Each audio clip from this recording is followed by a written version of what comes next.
Hi, hello, dear students.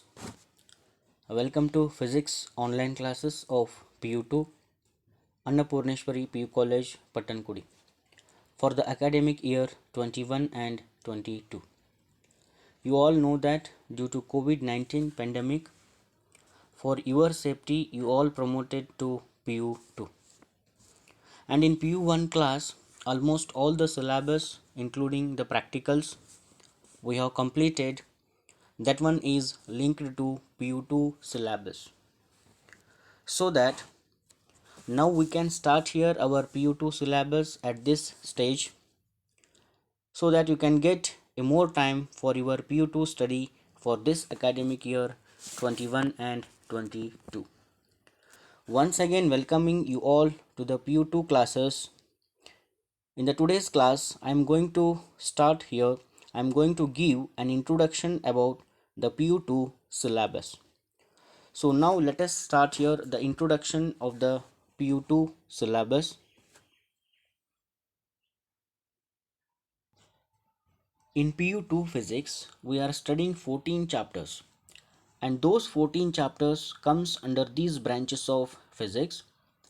In part 1 of the syllabus, in part 1 book, we are studying entirely the electricity and magnetism, and in part 2 of the syllabus, we are studying the branches optics, atomic and nuclear physics, and semiconductor electronics. So with all this, now let us discuss which are those 14 chapters and the number of marks allotted to each topic. Here we have the 8 chapters which are kept in your part 1 syllabus, comes under the branch of physics, that is electricity and magnetism. The first chapter is the electric charges and fields. Number of teaching hours is 10 and the marks allotted is 8. Second chapter is electrostatic potential and capacitance. Teaching hours 9, allotted marks is 8. Third chapter is current electricity. Teaching hours is 15 and the allotted marks is 13. Fourth chapter is moving charges and magnetism. Number of teaching hours allotted is 12 and the marks allotted is 10. Next, magnetism and matter, the chapter number 5. Teaching hours is 8 and the allotted marks is 7. Sixth chapter is electromagnetic induction. Teaching hours is 7, allotted marks is 6. Seventh chapter is alternating current. Teaching hours 8 and the allotted marks is 7. And the eighth chapter in part 1 is electromagnetic waves. Teaching hours is 3 and also the allotted marks is 3. So this is what the weightage of marks and number of teaching hours for the part 1 of the 8 chapters, right? And in part 2, and again we have the 6 chapters in part 2 of the syllabus comes under the branches of optics, atomic and nuclear physics, and the semiconductor electronics. The ninth chapter, ray optics and optical instrument. Teaching hours 10 and the number of marks is 9.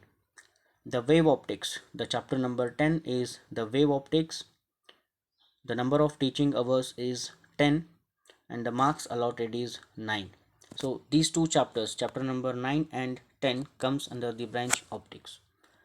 11th chapter is dual nature of radiation and matter. Teaching hours is 6 and the marks allotted is 5. Chapter number 12 is atoms. Teaching hours 5 and the marks allotted is 5. 13th chapter, the nuclei. Teaching hours is 7 and the marks allotted is 6. And the last chapter, that is the semiconductor electronics. 14th chapter, semiconductor electronics. Number of teaching hours allotted is 10 and the number of marks allotted is 9.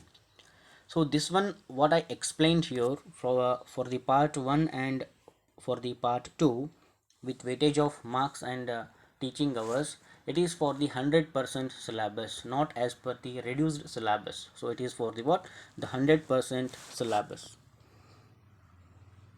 Now let us discuss here in detail about the each chapter. Right, now let us discuss here what the in detail about the each chapter of the syllabus. The chapter number 1 is electric charges and fields. So we have the branch electricity. Electricity is the branch of physics which deals with the study of charges at rest. Again, we have the two sub branches in electricity. One is electrostatics and another one is electrodynamics or current electricity. So we have the first three chapters here. One is the electric charges and fields, electric potential and capacitance, and current electricity. So what is meant by electrostatics?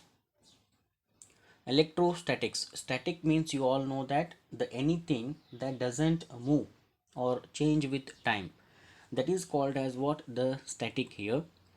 And electrostatic means what, the electrostatics means the study of charges at rest, or the study of forces, electric fields, and electric potentials which are arising from the charges at rest, that is called as the electrostatics.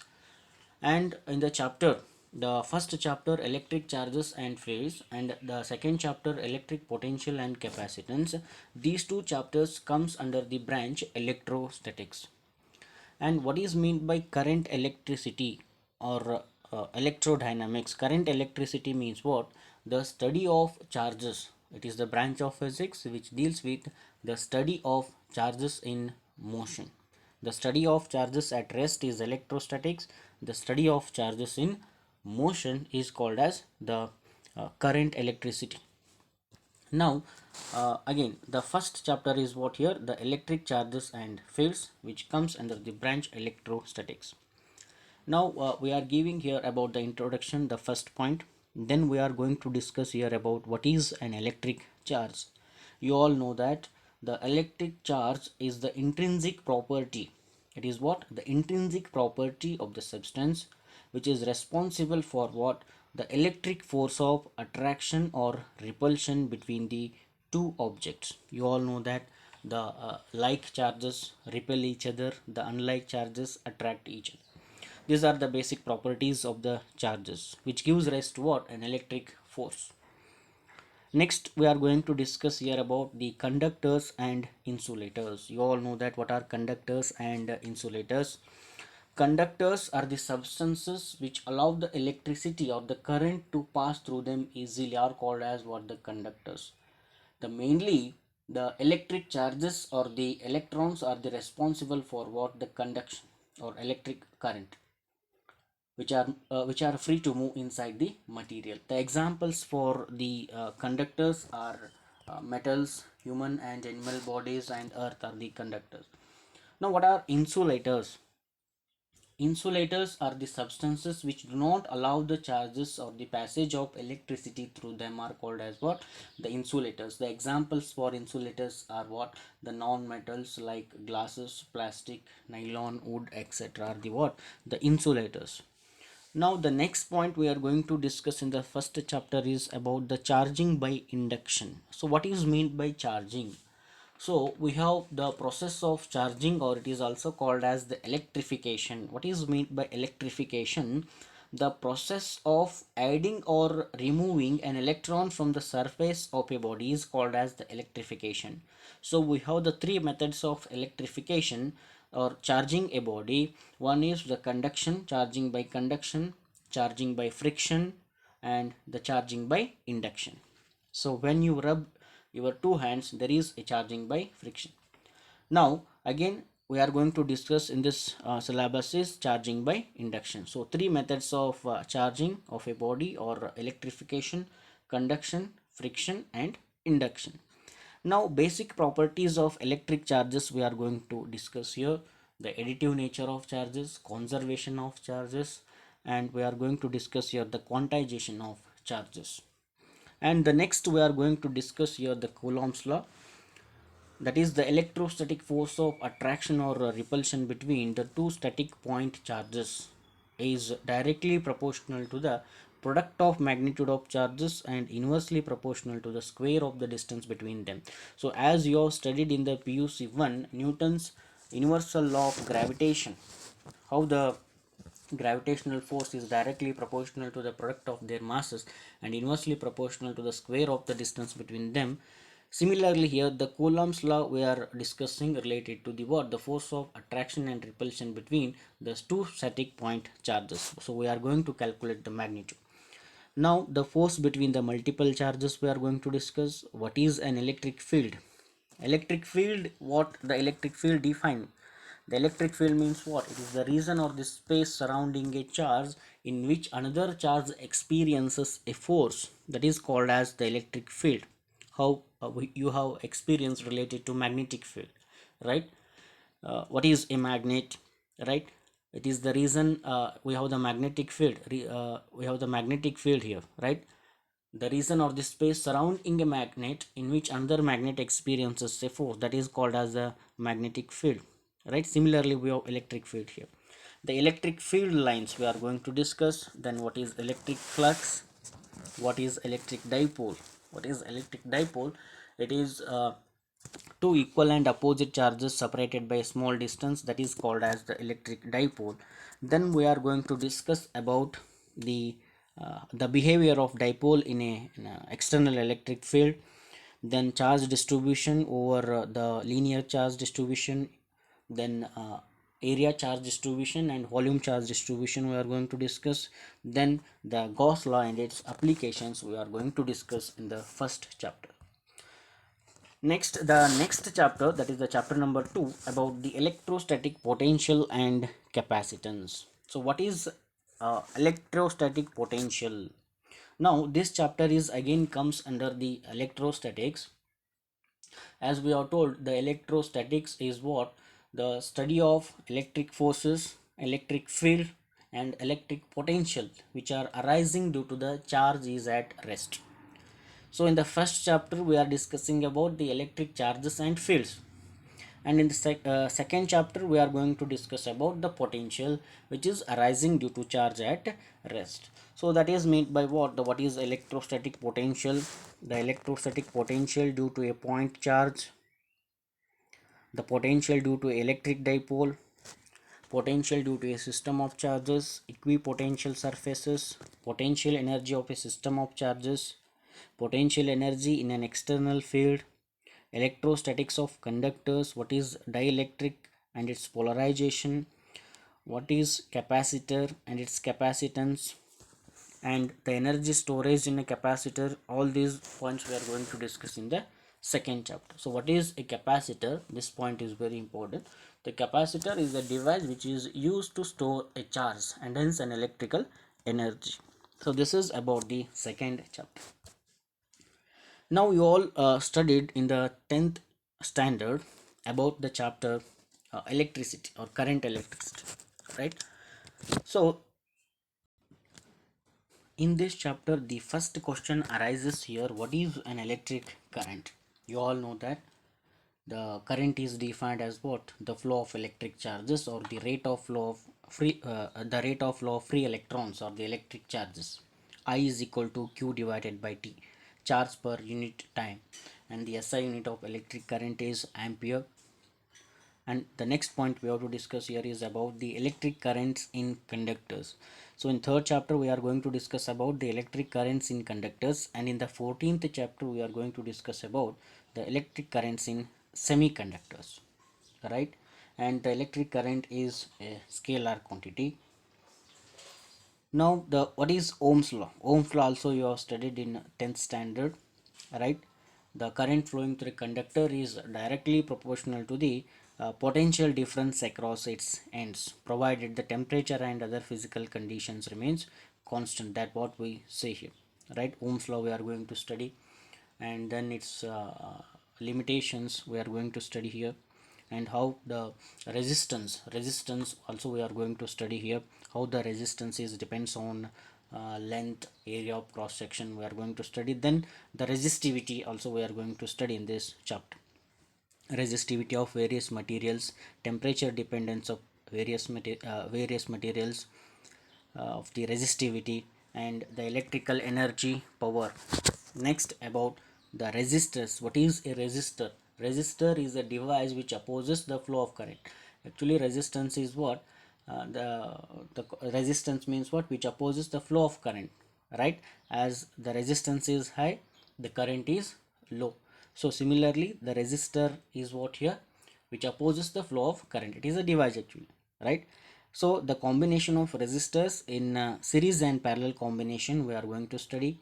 Then cells, about cells we are going to study, and the electromotive force and internal resistance.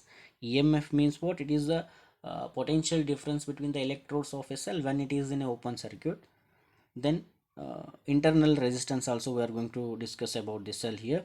Then also cells in series combination and parallel combination, Kirchhoff's laws, Wheatstone bridge, meter bridge, and potentiometer.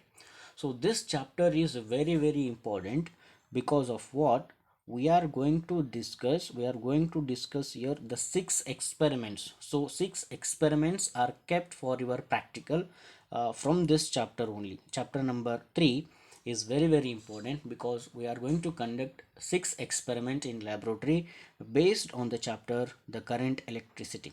First experiment is about the Ohm's law and resistivity, one experiment, series combination of resistors, one experiment, parallel combination of resistors, one experiment, to determine the internal resistance of a cell, one experiment, and to compare the EMF of the cell. To compare the EMF of the cell, electromotive force, the comparison of EMF of two cells, we are going to conduct the experiments. And here, what is a meter bridge and potentiometer? Meter bridge is designed based on what? The Wheatstone network or Wheatstone's bridge. And the application of potentiometer is what? The measurement of internal resistance of a cell and the comparison of EMF. That experiment we are going to do here on this chapter. So this chapter is very important as per the theoretical aspect for your theory exam as well as for your practical examination, because of 6 experiments we are conducting from this chapter. Now the next chapter is the moving charges and magnetism. In this chapter we are going to discuss about the magnetic effect of electric current. So what is magnetic effect of electric current? The magnetic effect of electric current is discovered by the scientist Oersted. So according to the conclusion of his experiment, the moving charges or currents produces the magnetic field in the surrounding space. That is called as the magnetic effect of electric current. Or when a current is flowing through a conductor or the moving charges, the produces the magnetic field. That is what the magnetic effect of electric current. That is the main important study in this chapter, right? The moving charges or current carrying a conductor produces the magnetic field. That is called as the magnetic effect of electric current. And what is a magnetic force? Magnetic force means what here? It is the force experienced by a current carrying a conductor or a moving charge when it is placed in a magnetic field. Or we have the charge here, charged particle, positive or negative, or current carrying a conductor. When it is placed in a magnetic field, it experiences a force. That force is called as what? The magnetic force. And we are going to discuss the expression for the magnetic force experienced by the charged particle in the presence of magnetic field, and the motion in a magnetic field we are going to discuss, and the motion of a charged particle in a combined electric field and magnetic field, that is called as the Lorentz force. Lorentz force means what? The force experienced by a moving charged particle in the region of both electric field and magnetic field, that is called as the Lorentz force. That one also we are going to discuss here, and also the expression. And the magnetic field on the axis of a circular current loop, Ampere's circuitous law, solenoid and toroid, force between the two parallel currents and its expression, the definition of ampere, the torque and the moving coil galvanometer we are going to discuss in the chapter moving charges and magnetism. So the main important study in the moving charges and magnetism is about the magnetic effect of electric current, mechanical effect of electric current, and we are going to discuss about the force between the two parallel currents. That means what, two conducting wires, they are separated by a certain distance. When current flowing through the same direction, it is what is the nature of force. When current flowing through opposite direction, what is the nature of force, that we are going to discuss. And finally, the moving coil galvanometer. The next chapter we are going to discuss here the magnetism and matter. Right, what is a magnet, what are the properties of magnet, what are the properties of bar magnet, right? These points we are going to discuss here. And also about the magnetic field lines, how we are going to discuss the electric field lines. In the first chapter we are going to discuss here about the magnetic field lines. And the Gauss line magnetism we are going to discuss, Earth's magnetism, then magnetization and magnetic intensity, properties of materials, paramagnetic materials, diamagnetic materials, right, and ferromagnetic materials and their differences we are going to discuss in this chapter. And what are the difference between permanent magnet and electromagnet.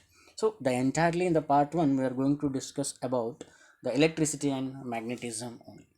Now we are at the stage here in the 6th chapter, the very important chapter, that is electromagnetic induction.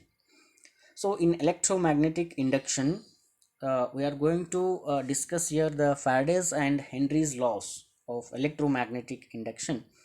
That is the discovery of electromagnetic induction. What is meant by electromagnetic induction? Whenever the magnetic flux or the magnetic field linked to the coil changes, an EMF and hence current is induced in the coil, that is called as the electromagnetic induction, right? So we are going to conduct first initially the Faraday's and Henry's experiment to demonstrate the phenomenon of electromagnetic induction. Then we are going to discuss about the Lenz's law, conservation of energy, right? The Lenz's law gives the polarity to the induced EMF in the Faraday's law of electromagnetic induction. Then we are going to discuss about the motional EMF and energy consideration, about what is induction, self induction and mutual induction we are going to discuss. And about inductance and AC generator. What is AC generator? Which is a device which converts mechanical energy into electrical energy, that is called as the AC generator, which produces the AC current. It is the alternating current generator, right? So in electromagnetic induction chapter, mainly we are going to discuss here the phenomenon of electromagnetic induction. What is electromagnetic induction? Whenever there is a change in the magnetic flux or the magnetic field linked with the conductor or the coil changes, an EMF and hence current is induced in the coil. That is called as what? The electromagnetic induction. The Faraday's law we are going to discuss, and Lenz's law, and eddy currents, the induction, mutual induction. What is meant by self induction and what is meant by mutual induction? So mutual induction is the main principle behind the working of transformers, TC. Transformer, the principle is mutual induction. Then AC generator, which converts the mechanical energy into electrical energy, that is alternating current. So then the end of this chapter, what we are going to discuss here, AC generator, that is the introduction for the next chapter, that is about the alternating current, right? So the AC generator is the introduction for the alternating current chapter. In alternating current, we are going to discuss about the parameters related to alternating current, right? We have the two types of currents here. One is the direct current and another one is the alternating current, right? So direct current, we have the polarity, positive and negative, and alternating current, which changes its direction periodically with respect to time, that is called as the AC current, alternating current. right? That one we are going to discuss in the 7th chapter. So here we are going to discuss about the resistor, AC voltage applied to resistor we are discussing in current electricity. Then AC voltage applied to inductor we are going to discuss in electromagnetic induction. AC voltage applied to capacitor we are going to discuss in what the chapter electric potential and capacitance. And we are going to discuss about the series combination of LCR. L means inductor, C means capacitor, R means resistor, right? Next, power we are going to discuss. Then about the LC oscillations and transformer. What are transformer? We have two types of transformers here. One is the step down transformer and another one is step up transformer. So transformer is a device which is used to increase or decrease the AC voltages, right? And which mainly works on the principle of mutual induction. So we are going to discuss about the transformer also in the chapter alternating current.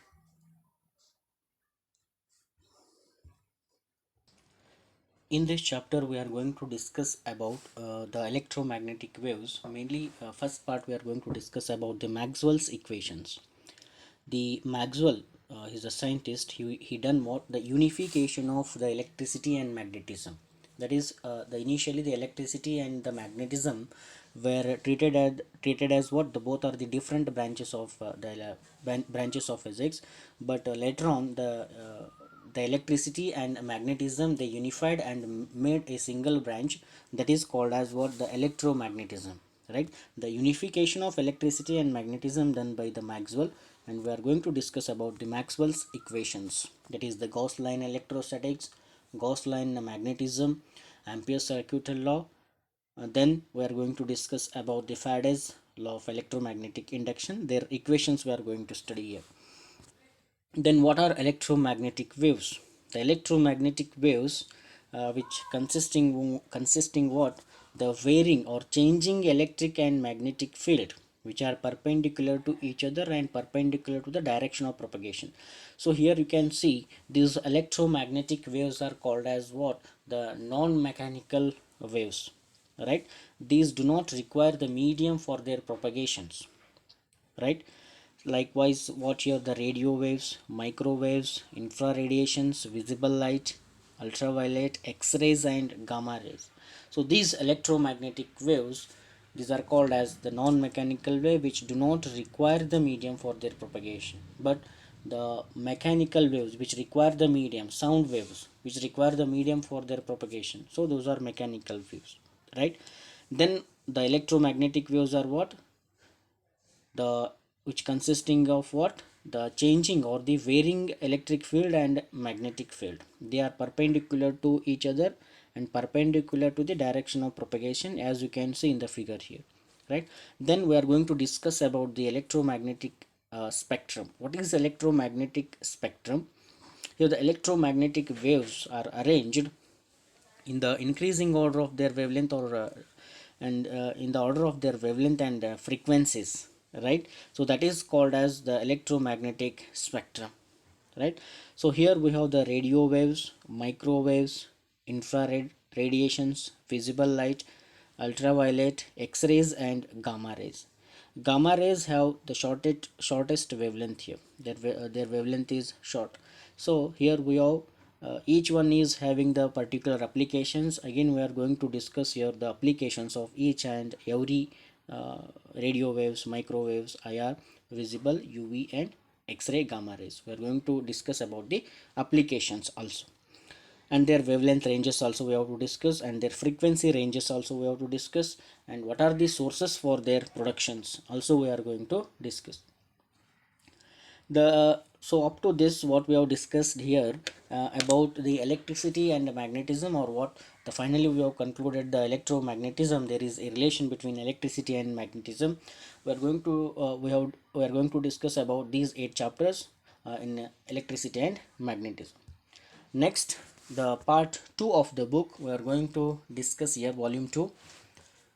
The 6 chapters we are going to discuss here: 9, 10, 11, 12, 13, 14. One is the branch optics, then atomic and nuclear physics and semiconductors we are going to discuss. So in the chapter we are in the chapter 9 we are going to discuss about the ray optics and optical instruments, right? Again, in optics means what, which deals with the study of light, that is called as what, the optics.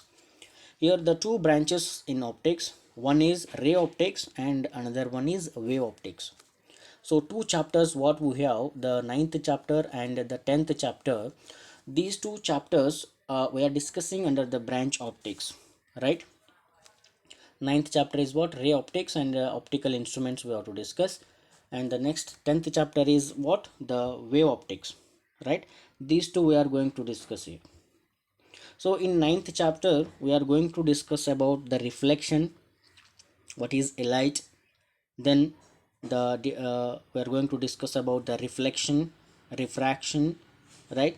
Then total internal reflection, refraction at spherical surfaces and by lenses, refraction through a prism, and some natural phenomenon due to sunlight and optical instruments.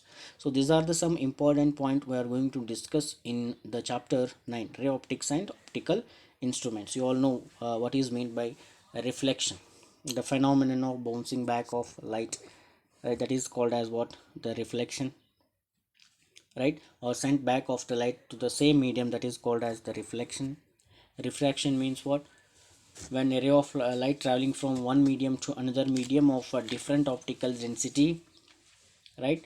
One medium to another medium of different optical density, it changes its path, that is called as what, the refraction of light. So due to change of medium, the velocity of light changes, so it changes its path, that is called as what, the refraction.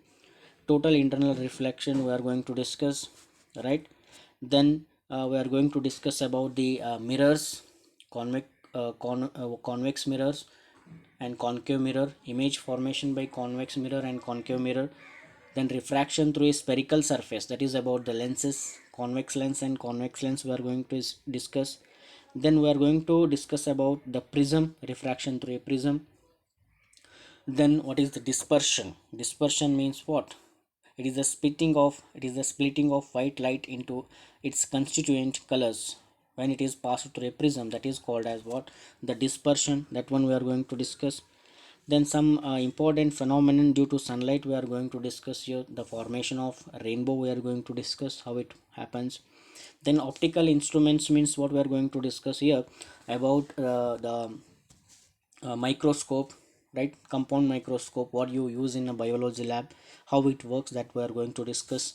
And about the telescope, what is meant by telescope, it is used to observe the celestial bodies, that is the telescope is used, how it works, we are going to discuss in this chapter. Next, in the chapter wave optics, initially we are going to introduce about the different theories of light we are going to discuss. Then based on that we are going to discuss about the Huygens principle, right? Light has a dual nature of light. To explain certain phenomenon, light behaves as a particle nature, and for certain phenomenons it behaves as a wave, right? So here we are going to discuss what, the refraction and reflection by considering the light as a wave, right? Again we are going to discuss three phenomenons. One is interference, diffraction and polarization. So mainly in wave optics we are going to explain the phenomenons refraction, reflection, interference, diffraction and polarization. These five phenomena we are going to discuss here, considering light as a wave, right? Light has a wave nature. So in ray optics we are going to discuss light has a particle nature and light travels in a straight line in ray optics. But in case of wave optics we are going to discuss all these phenomena: refraction, reflection, interference, diffraction and polarization, considering light as a wave. So this is the important point we are going to study in the chapter wave optics. Next we have the chapter number 11 here. We are going to discuss here the about the chapter dual nature of radiation and matter. Mainly we are going to discuss about the photoelectric effect. What is photoelectric effect? Photo means light, right? When a light of suitable frequency falls on a metal, the electrons are emitted, right? When a light of suitable frequency is incident on a metallic surface, the electrons are emitted. The emitted electrons are called as what? The photoelectrons. And the phenomenon is called as what? The photoelectric effect. So here we are going to discuss about the Hertz experiment for the study of photoelectric effect. We are going to discuss here Hertz photoelectric effect experiment. We are going to discuss. Then we are going to discuss about the Einstein explanation of photoelectric effect based on the Planck's quantum theory. We are going to discuss, and the wave nature of electron is proved by the Davison and Germer experiment. That also we are going to discuss. So the main agenda of the study of this chapter is the study of photoelectric effect and the experimental observations and the explanation for the experimental observation by the Einstein. This one we are going to discuss. Next one, you are familiar with the chapter atoms, right? So in the pu1, in the chemistry chapter, you have studied about the atomic structure. So in this chapter we are going to discuss about the structure of an atom. The Rutherford, that is alpha particle scattering, we are going to explain. That is the nuclear model. The Rutherford discovered the nucleus by his alpha particle experiment, that we are going to discuss. Then we are going to the postulates of Rutherford atomic models and his merits and demerits of the model. Then we are going to discuss about the Bose atomic theory, Bose atomic model of hydrogen atom. Its postulates we are going to discuss, merits and demerits we are going to discuss here. So that is the main agenda of this chapter, is to study about the atomic structure. Next, in the chapter 13, we are going to discuss about the nucleus, what are isotopes, what are isobars, what are isotones, and the properties of the nucleus, that is the nuclear mass, nuclear charge, nuclear density, then mass defect, binding energy, right? Specific binding energy, the phenomena of the Einstein mass energy relation we are going to discuss here. Nuclear fission with examples, that is the nuclear fission, nuclear fission, radioactivity. So all these points we are going to discuss in the chapter 13, that is the nuclear, right?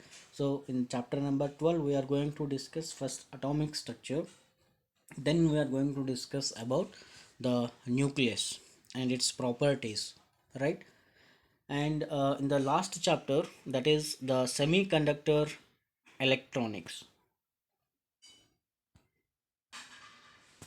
In the chapter semiconductors, initially we are going to discuss about the band theory of solids, energy band diagram we are going to discuss here.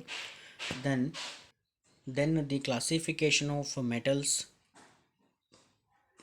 that is conductors and semiconductors we are going to discuss here, and also what the difference between conductors, semiconductors and insulators we are going to discuss based on the energy band diagram. So in particular, mainly we are concentrating on the semiconductors in this chapter. We have two types of semiconductors here. So semiconductors means what? Whose conductivity is lies in between the conductors and insulators. Those are called as what? The semiconductors. So what we have, the conductors, their conductivity decreases with increase in the temperature, but semiconductors, their conductivity increases with increase in the temperature. That is the difference between what? The conductors and semiconductors. And intrinsic semiconductor and extrinsic semiconductors, these are the two types of semiconductors here. So we don't have the more practical applications of intrinsic semiconductors. So these are the pure form of semiconductors, intrinsic. So again we have the extrinsic semiconductor has more practical applications, and extrinsic semiconductors has two types. One is p type semiconductors and another one is n type semiconductors. We are going to discuss their formation and the difference between p type and n type semiconductors with the majority charge carriers. Then we are going to discuss about the semiconductor diode, how it is going to form.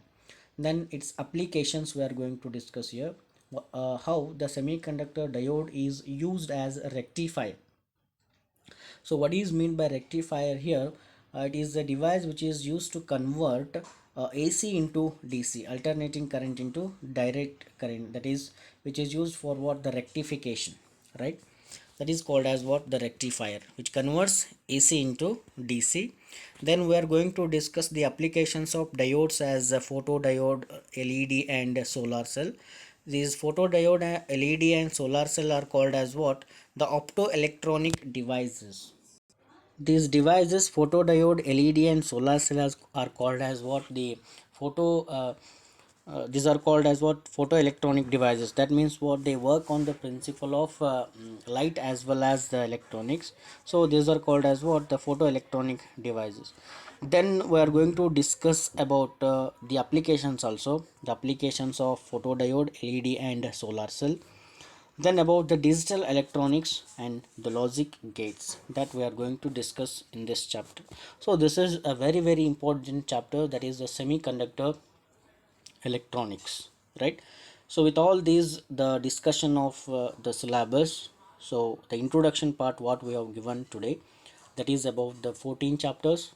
In part 2 syllabus, part 1 8 chapters and part 2 6 chapters.